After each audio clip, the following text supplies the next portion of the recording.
How's it? My name is Greg, and I've taken on the small project of building 2 desk drawers for a client whom over the years and moving had lost the drawers. I used some leftover pieces of pine plywood from our kitchen cabinets. I then went ahead with attaching the old wood pieces for the drawer runners by using a rude but effective glue. What kind of person leaves an exposed pocket screw?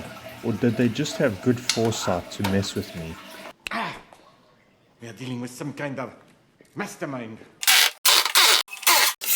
Then it was just attaching the rail to the drawer and the desk, with some minor adjustments, and attaching the face of the drawers with the knobs.